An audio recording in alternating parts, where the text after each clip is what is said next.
new episode of Couch Revolutionaries. I think we're all excited. You excited? I think this episode will hopefully be more revolutionary, if not as revolutionary as the other ones were. So we got some new things to talk about, and we're ready to go here. And, Speaking of revolutionaries, this episode is brought to you by the unofficial sponsor of Samuel Adams Glasses, which I have Sierra Nevada beer in. and I have a Guinness glass with Sierra Nevada in it. So Guinness. So the glasses. Cheers. Yeah. So this is the season finale of what is this? Our second season. Yeah. Wildly popular series. It is a popular series. We have over 50 viewers. I don't know if you know what that means. That means almost everybody in our family has clicked on it once. So yeah, family members. You just can't. It's like being obscure friends. It's like being a player in the WNBA. You know, like you know everybody in the audience because most of them are in your family. You know, it's like it's not as successful as other things, but you know you're doing things. And some people are interested.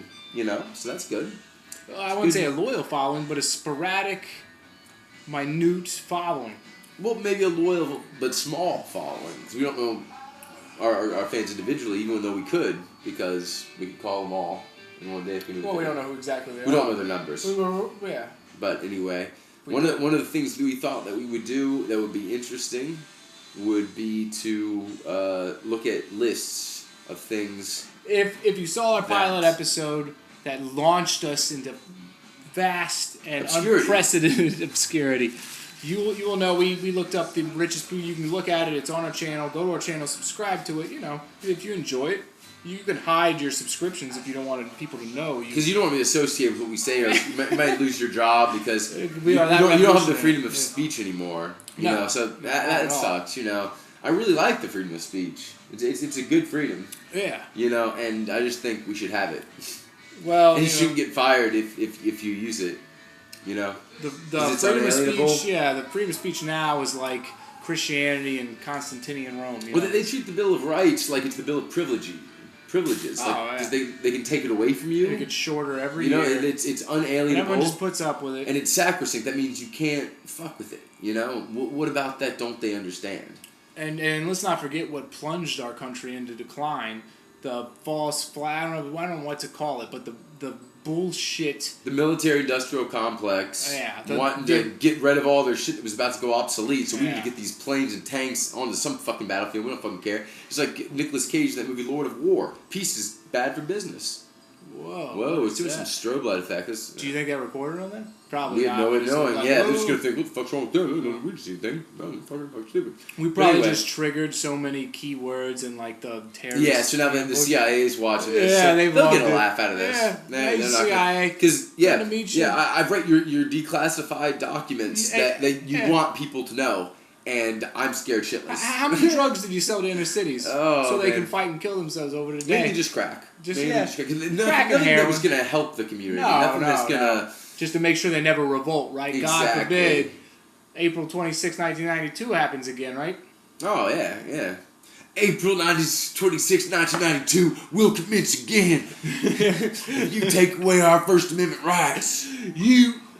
You think you're tough, you think you're smart with the psychological warfare, you're putting all the human race, life will find a way. I saw Jurassic Park, I understand Goldblum's point of view. If you don't understand what we're doing right now, there's this guy named Alex Jones. He's got 1.5 million followers. Most people know who that is. Well, just 1.5 million people. Oh yeah, that's Alex not Jones, much. he's hilarious. Exactly. You should check him out. He's a fear kind monger. Of crazy, yeah. but he's interesting. He's right a lot of the time. Most of I'd say 80% of the things he says are true. Yeah, he has no solutions. Yeah, but he illustrates the problem, and people criticize like, oh, you're just scaring people. Well, he's just reading what the CIA prints off and says this is what we did. Yeah, it's not a conspiracy. The when they Tuskegee admit to experiments, Operation Northwoods, MK Ultra, all that shit. Yeah, Monarch programming, the different levels of Monarch programming, Alpha, Beta, Delta. Oh, CIA don't like this right now. Oh, CIA don't like this right now. But one thing is true. If you've ever seen the interview are the debate between Piers Morgan and Alex Jones, you see how we won the Revolutionary War.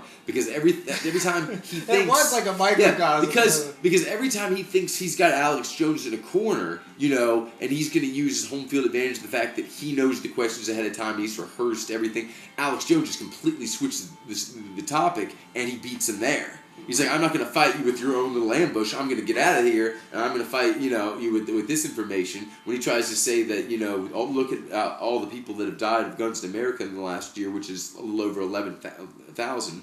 But Alex Jones just says, well, how many people died of infections in hospitals? Over 190,000. So, you going to ban hospitals? Well, why is there a basketball in the back of this glass? Just for the final season? It's not.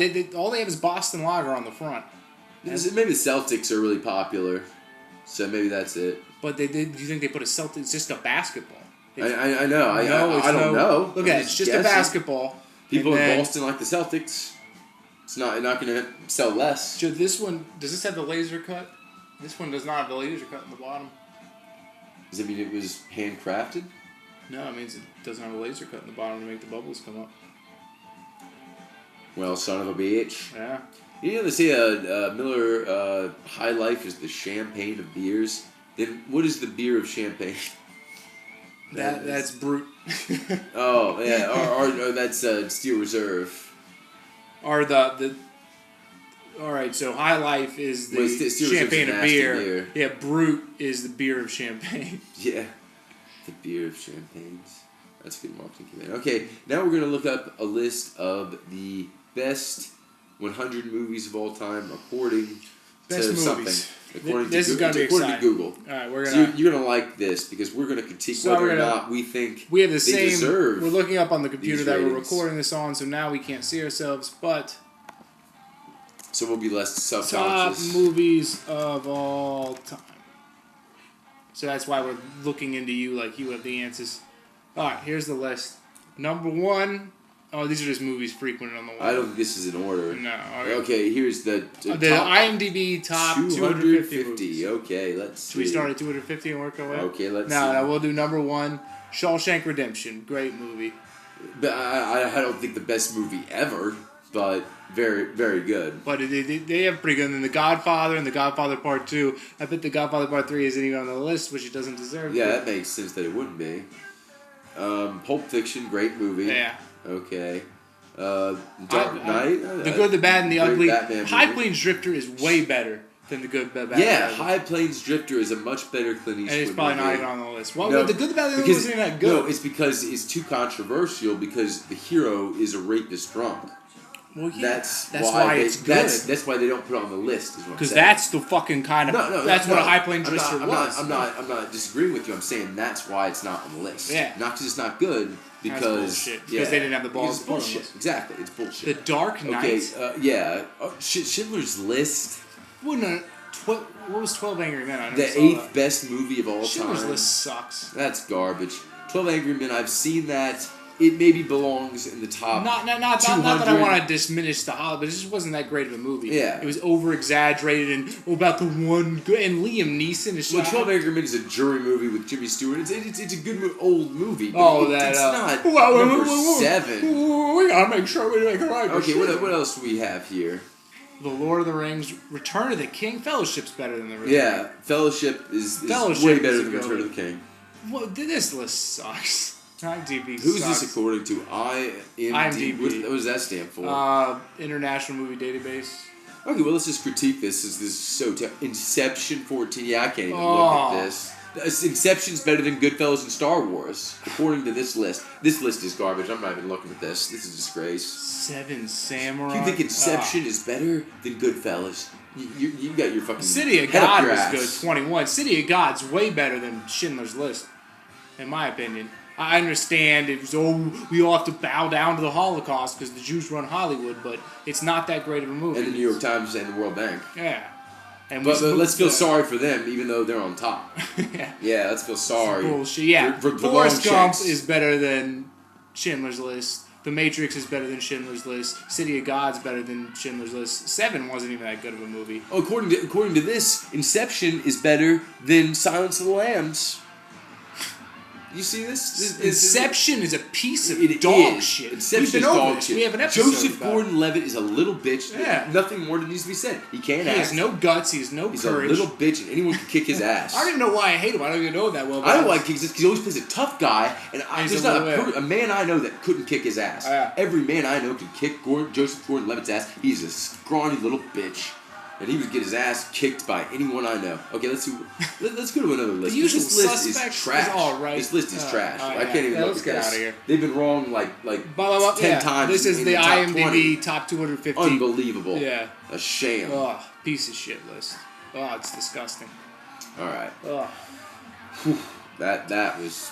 Oh, you're lucky you didn't have to look at that list. But if you go to the IMDB top 250 movies, you'll see what we saw, and you'll understand why we were pissed, because it's bullshit.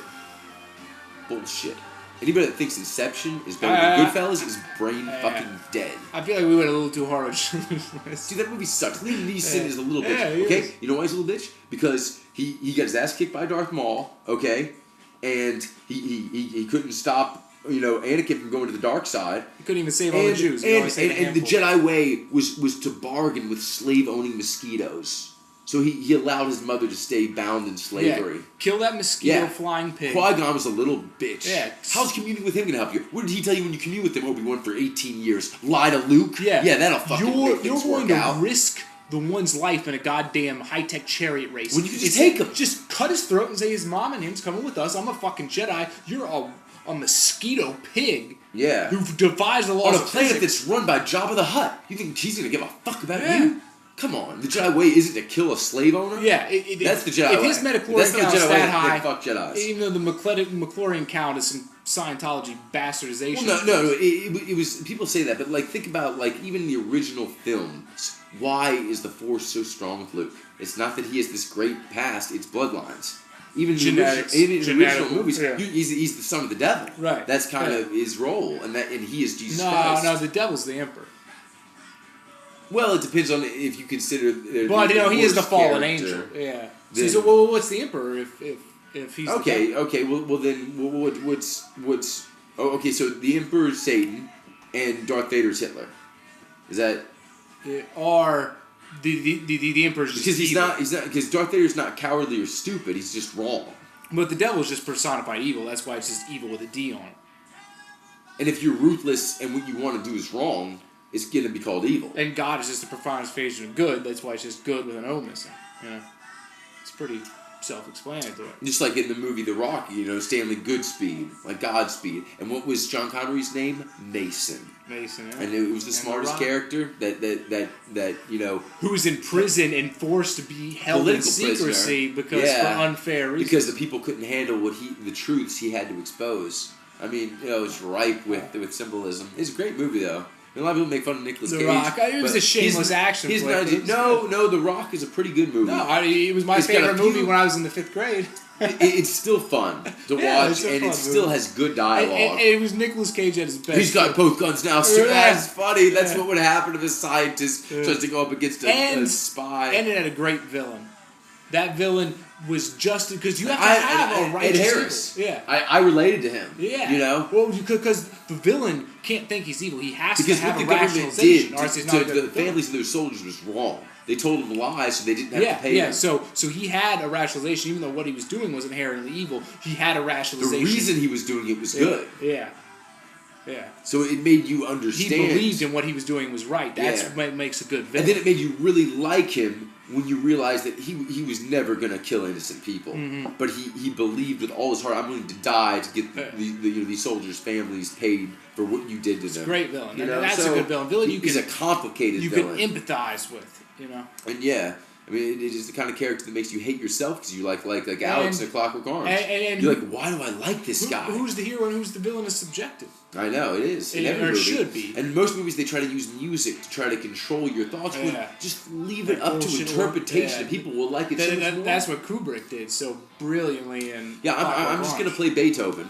Yeah. And you're going to have to decide for yourself if this is bad. This is good or bad. I'm not going to make the I'm not going to spoon feed it to you. Yeah, every movie they make the moral decision. Dun, dun, when the bad guy's there. No, the worst thing you've ever seen in your life. But I'm gonna put it to this music. Classical music, which has no real good or evil connotations. It's mathematical. It's mesmerizing. Yeah, it is mathematical. When you have a brilliant score like Beethoven's Ninth. Yeah, it's all mathematical. Exactly. It's geometry. It's architecture.